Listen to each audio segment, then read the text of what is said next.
So, hi Instagram. Thanks for tuning in. Today we are talking to the wonderful Anna a little bit about mindfulness. So, with all the craziness that's going on in the world, what better thing to learn a little bit more about than some mindfulness? So, thank you and welcome, Anna. So, firstly, to share with all the wonderful people tuning in, let's learn a little bit more about you. About me, well, I'm going mad like everyone else, I think.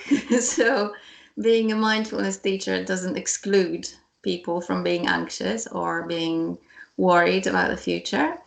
So, I'm in the normal life, I'm a psychotherapist. I see people in individual sessions, and also I do workshops about mindfulness, different aspects of mindfulness, like mindfulness at work and healthy relationships. Or recently I did a workshop about mindful eating, which was really funny because it was just when the whole restrictions started and the panic buying started. So I went to the supermarket to get some items for my mindful eating workshops, and I was really struggling because all I needed tangerines, crisps, and chocolate, and I couldn't find like tangerines, and I had to replace them with grapes. Yeah. It was quite a different experience. Yeah, so at the moment I work as well, like I did, and I think now more than ever I feel like what mindfulness has to offer is useful, Yeah. because the whole idea of mindfulness is to learn to live in the present moment, or to train your mind, like as if your mind was a unruly child or a little puppy that will either go ahead or drag behind, because there's always something more interesting than being in the now. So the idea is to training the mind to be in the now. And whenever the mind runs to the future, you just bring it back gently and say, Yeah. stay gently, because you don't hit the puppy, do you? Demi, you don't hit the puppy. No. No. Good. So that's the whole idea, to be kind and gentle and keep it in the now. And at the moment, there is nothing to run for into the future, which is a little bit scary and a little bit like, because the future is kind of dropped off the cliff Yeah. temporarily. Yeah. So it's easier then to tell the mind, like, look, there is nothing there at the moment. Can we just stay now? Also, whatever we've learned from the past is not necessarily going to be useful when everything changes, isn't it? Because everything will probably look slightly different to what we know. So going into the future and scrambling for like information so that I can plan the future is equally crazy. Yeah. So the best place to be, the place that holds most certainty and least anxiety, is now. Okay, so now you look around and it's okay. We're talking, we're breathing, we are sheltered, the sun is shining. So the now in this very, very tiny dimension is fine.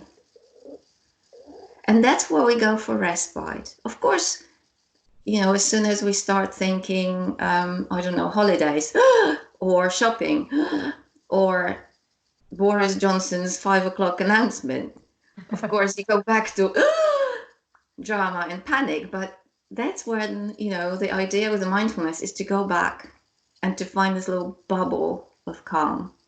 Yeah. Yeah. And I really love the way that you put that in, like mindfulness at the moment. It's the first real time, like certainly in my lifetime, where this has been, the future is so uncertain because we don't even know what's going to happen tomorrow, let alone in the next few weeks. And as you say, when you sit in with being present and you're sheltered, the sun is shining, you can talk to family on the other side of the world with a click of a button. It's quite a nice place to be. Yes. Yes. And it's our choice. I think we have a choice. Wherever, because the circumstances are one layer, the actual reality is one layer, but then what our mind and our anxiety is doing is another layer. So, my son is in New Zealand now, and my anxiety goes up and down. So there are moments like, oh my God, it's so nice that he's having a lovely time because he's with friends and there is lovely weather and he's probably safer than here. And then goes, boom, oh my God, he's alone. What if something happens? So, I have to allow for that, because also there is this saying, that in the circumstances that are not normal, acting as if normal is abnormal. Okay? So we are allowed to panic and flap and be abnormal because the situation isn't normal. There's the people who are causing trouble are the ones who insist that everything's normal. These are the people who minimize and go off and say, oh, doesn't apply to me, and the risky behaviors. These are people who are trying to act as normal in the situation when the matrix is just crumbling away. Yeah. And for those people out there who want to do a little bit more mindfulness or be a bit more mindful throughout the day, what are some tips that you can give, or a short mindfulness practice that people can start doing right away?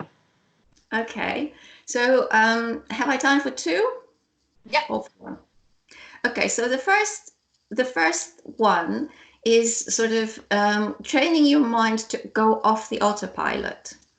So mindfulness is, of course, the autopilot mode is very useful because there's a lot of things that the brain would explode if we had to relearn every time. So like driving or going up the stairs, if you had to count the stairs every time you go, that would be really difficult. Or everyday routines like brushing your teeth or making cups of tea.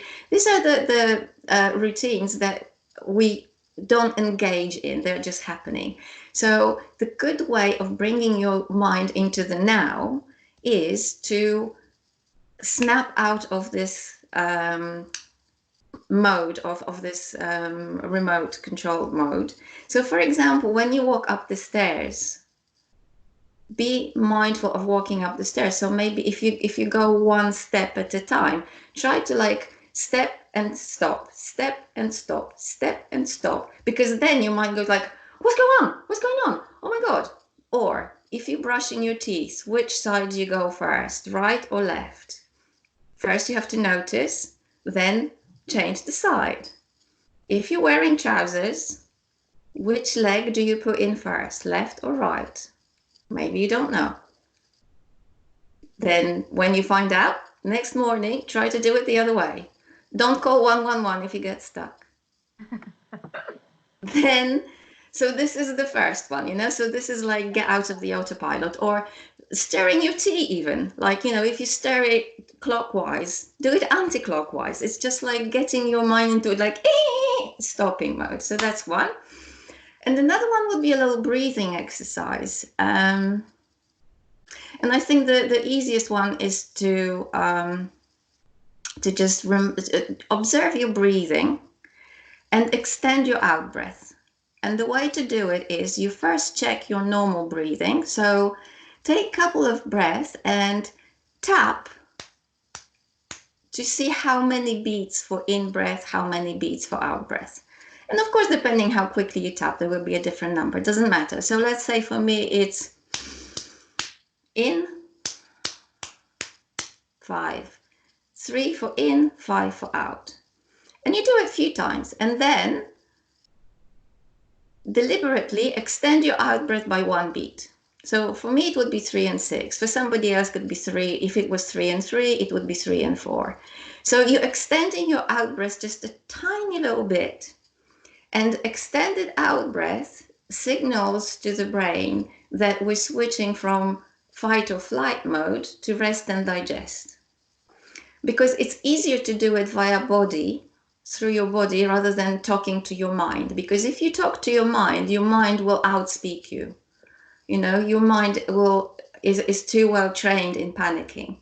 So whatever you say, your mind go, yes, but yes, but it's a really difficult situation. Yes, but we have to. But yes, but if we stop doing this, everything will fall apart. So that's a waste of time. So you kind of trick your mind and go from the backyard and relax your body, and then your mind goes like, oh, what's going on? What's going on? Oh, we're relaxing now. Oh, all right then. And you're relaxed ish. Anyway. Well, that's it. And anything, I think that's really interesting about accessing the brain through the body, because that's one thing that's quite easy to do. As you've said, it's something that we can access cheaply whilst we're sitting anywhere throughout the day. It doesn't take long to be able to just sit back and do a bit of tapping and access through that diaphragm, which we know is then going to have a knock-on effect with your digestion, your breathing, reproduction, all this wonderful stuff, when we're able to get a bit of calm throughout the day. Exactly. Yeah. And so for people who want to find out a little bit more about what you do, but also maybe check into some of the live videos, because I know you've been doing some awesome videos this last week, what's the best way for people to get in touch? So first of all, you can see my website, which is jesuitatherapy.co.uk. But also I have Anna Jezuita Mindfulness Facebook page and Anna Jezuita Mindfulness YouTube channel. So there are a few videos there. They are not amazing, like technically, but they have little messages. There is little meditation, how to use your mobile phone as the object of mindfulness. That's a nice little practice as well. How to have mindful eating practices. And of course, you can contact me if you want a little exploratory chat about the mindfulness training and how to train your body to be mentally fit. Awesome. And before we finish up on this interview, if you had one piece of advice which you could give to the lovely people watching, what's a little one-liner or something to brighten everyone's day whilst they're sitting at home, maybe stuck in the fear or the panic? So maybe to continue with the anxiety theme, I think what is really nice and funny, imagine your anxiety as an animal. So see if your animal is maybe like a little meerkat, always vigilant, or a horse, like, that gallops away when the leaf drops on the road, and just talk to that animal, don't treat all your feelings as real. Treat them as part of you, and treat them like your children that you want to look after, and not necessarily believe in everything that they tell you. Awesome. Well, thank you very much for sharing this call with me today. Thank you so much for having me. It's a pleasure to be able to talk about mindfulness. Yeah, well, we always love having you logging on with us, and hopefully we can organize something for later on in the year with our clients to make up for the mindfulness training that we were meant to have this Saturday. Yes. But thank you so much, and have a wonderful, wonderful day, and I look forward to speaking to you soon. Thank you so much. Have a lovely day. Bye.